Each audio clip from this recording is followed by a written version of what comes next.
So this is like the fifth or sixth offseason in a row where basically the entire internet is dogpiling on the Sixers for coming up short. But I'm not here to do that because there's already been plenty of that and it's been very entertaining.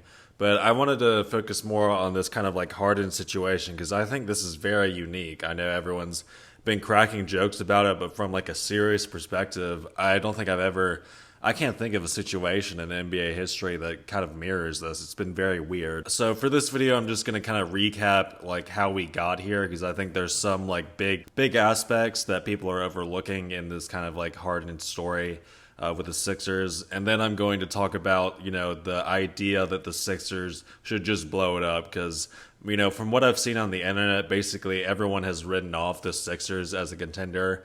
And of course, it's a crazy idea to blow it up like right now, but I feel like there is probably a sentiment among some fans, probably Sixers fans as well, is that they should just restart the process or something. So before I talk about what I think the Sixers should do, I'm going to talk about what the Sixers have done and what I think they will do going forward. So starting with last offseason, of course, everyone talks about, James Harden gave up about like $15 million to give the Sixers some more cap space to make some moves. And, everyone or some people kind of side with Harden here and be like, well, they made a deal that he would give up money now to get more money in the future. But if I was Harden, I would be very mad with what they did with that $15 million because they signed Daniel House, Montrezl Harrell, and PJ Tucker.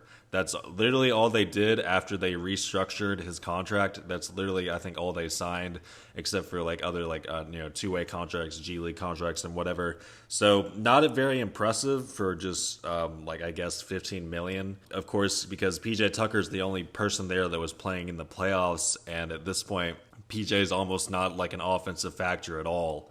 And, PJ, I think they signed him to a 3-year contract last year, and I'm very worried about, how good is PJ Tucker going to be, these last 2 years. That's really just subpar for them to do if they were going to give Harden a big pay cut because, this is the only time I think I've ever really heard of an NBA player, restructuring their contract that much to, create more cap space for other players. And that was a big risk to take at that time because I'm sure that they knew behind closed doors, and I think everyone kind of got the gist, was that, Harden wanted that long-term max. Like, because of this big risk they took, it ended up blowing up in their face kind of in an unexpected way. And I think that, I kind of like the theory that's going around that they got screwed over by the new collective bargaining agreement, which created, this crazy like second apron and just more like penalties for going so deep into the luxury tax. So right now the Sixers, they're spending they're spending like $172 million, and the second apron's at like $182 million. So if they signed James Harden to a max, even if it was short term, that would be, about more like 12 million more or 14 million more, which would put them over this second apron, and that just totally screws over their front office in terms of trying to make any type of trades or anything. So of course they're not going to do that, and because of this unexpected CBA, it just feels like the Sixers front office don't really control their destiny right now, due to a variety of factors. The obvious one being James Harden. Of course, he's kind of screwed them over by signing his $34 million option because right now they only have less than $10 million to spend if they wanted to get any free agents or do some type of trades, which they didn't really even do, other than I think they signed Paul Reed for 3 years.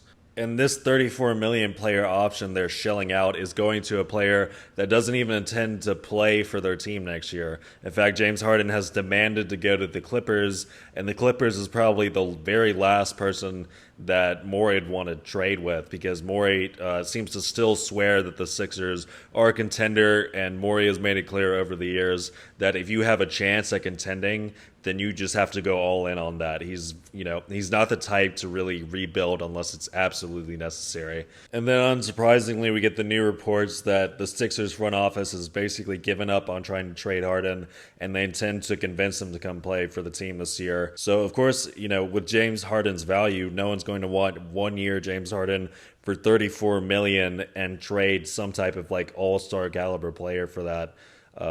James Harden, because James Harden can't even command like 34 million on the open market right now, obviously, because he wouldn't have signed that player option unless he could have got something similar at some other like contending team probably. And that kind of brings us to like the current situation where we have training camp on the horizon, we have the beginning of the season on the horizon, and we have an unstoppable force, meaning an immovable object.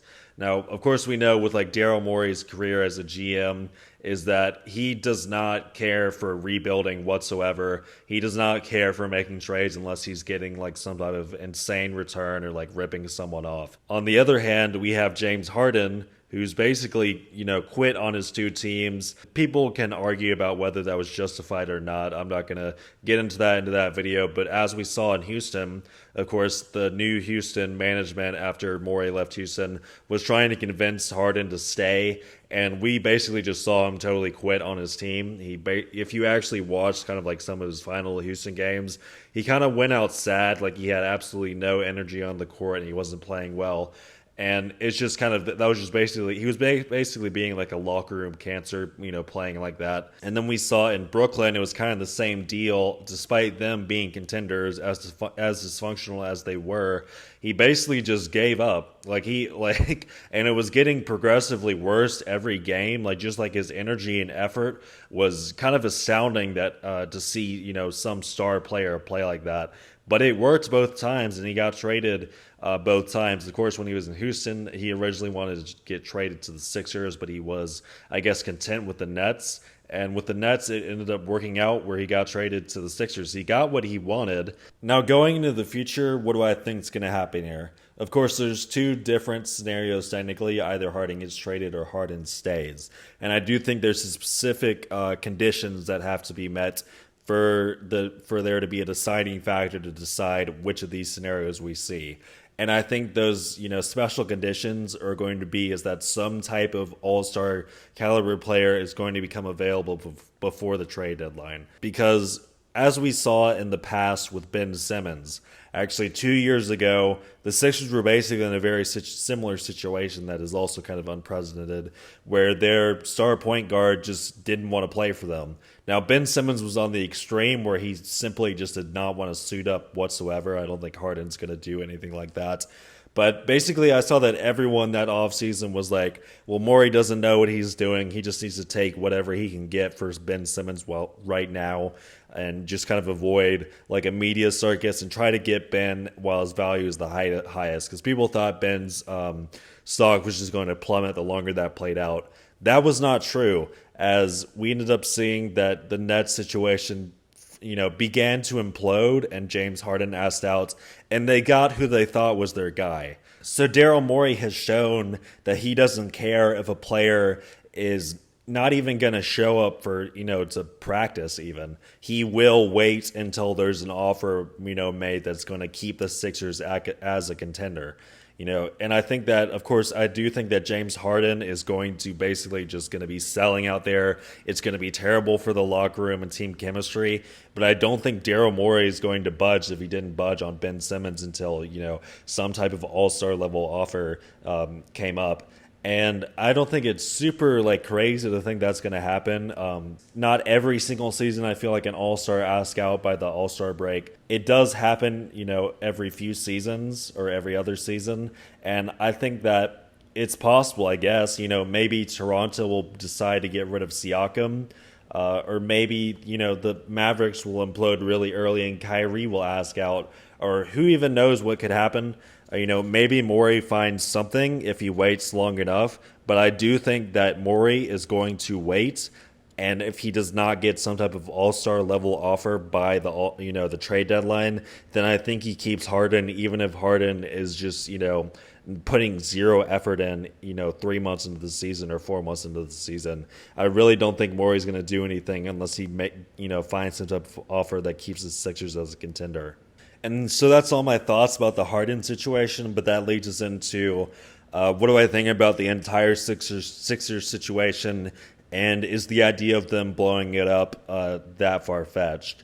Now, personally, I think it's something that could be considered. I don't see anyone really talking about that too much, really. I think it should be considered. Personally, I do not believe they should do that because I do think there's still like a sliver of hope, and I don't think they would get that much of a return for Joel Embiid because he probably only wants to play for a contender. You know, he has his injury history as well. So I don't think the market would be that big for Embiid, similar to kind of how, like, with KD asked out originally in Brooklyn, there wasn't that big of a market with them. Once you reach kind of like that MVP level, it's hard to get like a good enough return that kind of justifies trading them.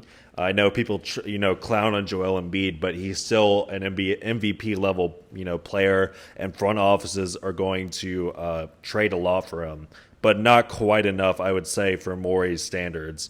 And I don't think Morey wants to rebuild anyway, so I don't think they're going to rebuild, and I don't think they should, because I do think there is a very small, sliver of hope with Maxey, actually. Because Tyrese Maxey is 22. He's entering his fourth season. He's gotten better every season. He's a hard worker. He's done well enough in the playoffs. And I think all of that gives Morey enough hope that it justifies him kind of standing strong and not blowing up the process at this point. Because this could create like a 2021 Bucks championship situation where basically you have your MVP level with Giannis, and you have his like two sidekicks who are basically just kind of like all-star level guys that have their woes in the playoffs, but it ended up working anyway. And maybe that could happen to the Sixers. Sixers aren't exactly the luckiest team in the world, but maybe if Tyrese Maxey jumps up to kind of like a fringe all-star level, or even kind of like a low-tier all-star level this year, and James Harden also stays at an all-star level, and maybe Joel Embiid kind of figures some things out in the playoffs, maybe we see like a 2021 Bucks situation where you don't really have like a set second star, but you have like your 2 and 3 are both kind of like combined better than, I guess, the second star. Maybe that happens. This is a lot of maybes, and it kind of shows how desperate this situation is. But Daryl Morey seems to not need a lot to give him hope for contending, at least for his basketball philosophy. And the last thing I'll bring up that they have hope for is that they don't have Doc Rivers anymore. Every single year they had Doc Rivers, I wrote off the Sixers as contenders. I am on the far extreme of people that believe that Doc Rivers is just unqualified as an NBA coach. I really did not think that the Sixers had any hope with him in the playoffs, and I was not surprised that they collapsed in 2021 and 2023 because of Doc Rivers. But they now have Nick Nurse, who's a very good coach, and it creates some type of hope for them in case James Harden changes his mind or they end up getting some other like all-star level player. There is enough hope here that I don't think they should blow it up. And even going to the future, if Tyrese Maxey becomes like a perennial all-star or something, you still have an MVP level player and you have a perennial all-star. And I think that's enough to, try to contend instead of blowing it up, at least for the short term. But anyway, if you enjoyed this video, please leave a like and subscribe if you want to see more videos in the future. Comment something if you have something to say. And thank y'all for watching. I guess I'll see y'all next time.